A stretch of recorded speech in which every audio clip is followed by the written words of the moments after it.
Vous souhaitez mettre en vente votre bien en vous disant « de toute façon, je peux essayer de vendre plus cher car je ne suis pas pressé ». Pourtant, réfléchir de la sorte peut s'avérer être une lourde erreur avec des conséquences à la fois pécuniaires mais également psychologiques. Si la question vous intéresse, alors vous êtes au bon endroit.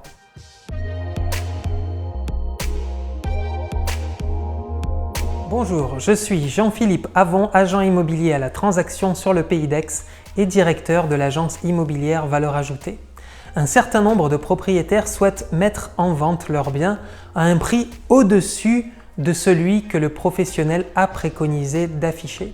Et à mon avis, dans certains cas, certains professionnels font l'erreur de prendre quand même le mandat de vente au risque de porter préjudice aux biens sur le marché, donc au porte-monnaie et aux intérêts des propriétaires du bien à vendre. Pour commencer, si vous avez déjà regardé ma vidéo sur l'élasticité prix, vous devriez déjà avoir compris que plus on est haut en termes de prix de vente, plus on se coupe d'acquéreurs. Et cette logique de marché étant désormais établie pour moi, sachez qu'il existe une autre logique de marché qui est davantage liée à l'aspect rareté et nouveauté du bien sur le marché.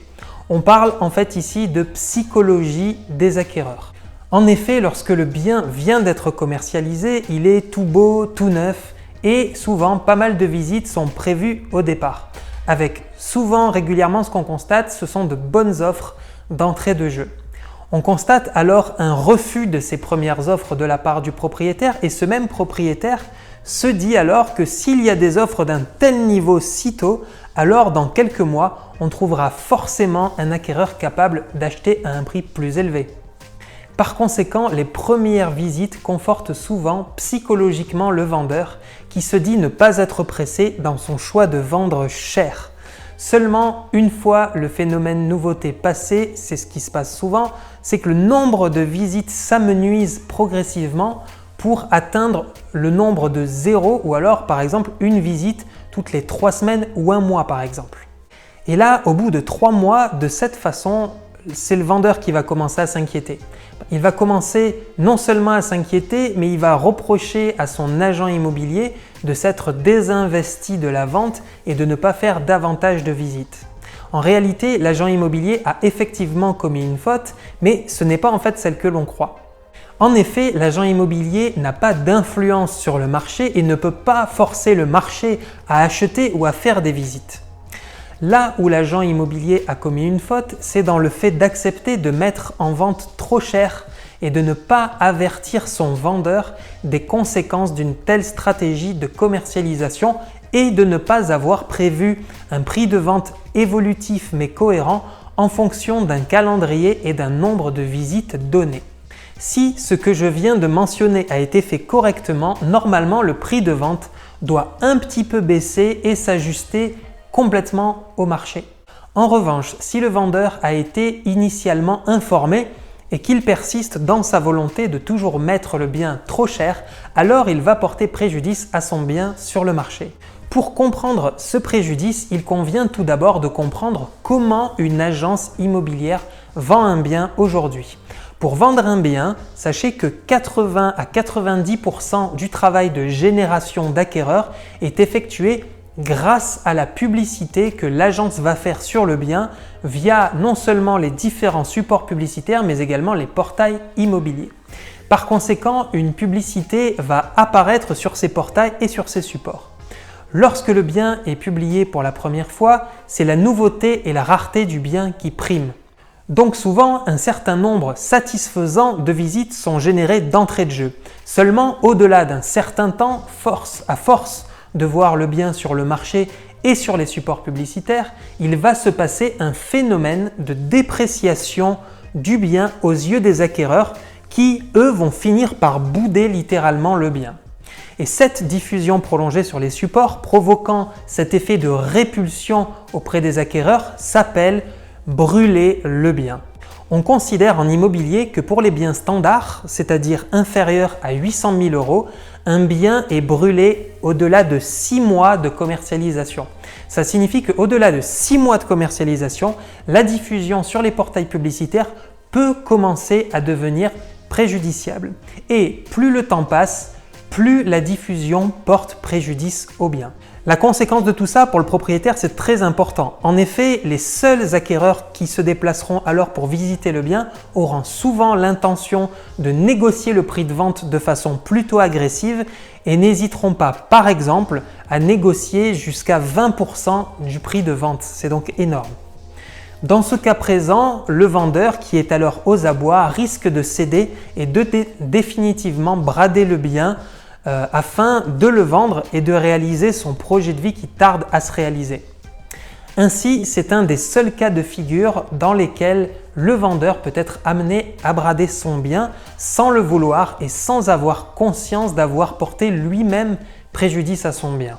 L'agent immobilier, lui, ne doit pas se rendre complice de cela et apporter une information claire, sincère et transparente à son propriétaire vendeur pour éviter tout écueil de ce type. Pour cela, il doit procéder à une estimation claire, précise et argumentée dès le départ. Si une commercialisation au-dessus du prix de marché indiqué par l'agence est envisagée, cette stratégie doit être évolutive dans le temps et prévoir des ajustements en cours de route selon un calendrier donné et de préférence fixé à l'avance. Si cela n'est pas déjà fait, l'agent immobilier se met en faute par rapport à son propriétaire dans le cadre de son devoir de conseil, donc ça peut être vraiment grave.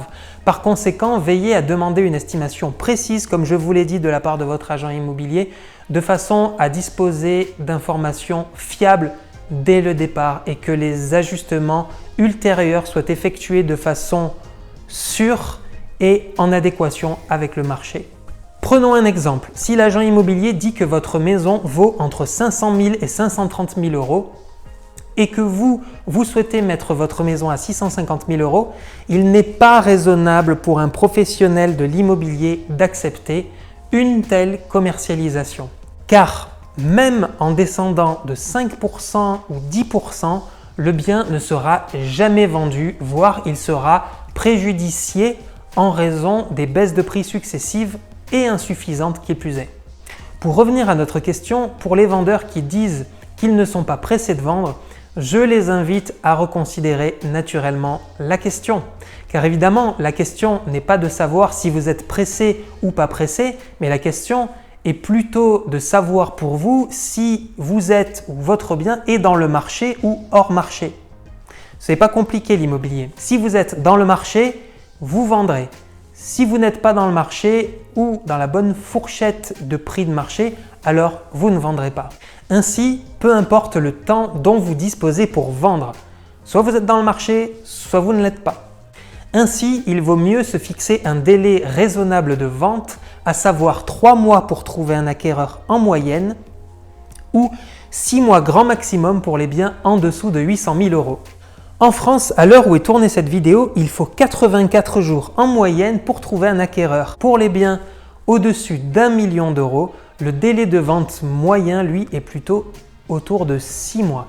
Au-delà de ces différents laps de temps, même si les chances se sont amenuisées de vendre, il est possible de vendre le bien, mais cela ne doit pas être de votre fait si ça ne se vend pas, mais ce peut être le fait d'une conjoncture qui s'est dégradée par exemple.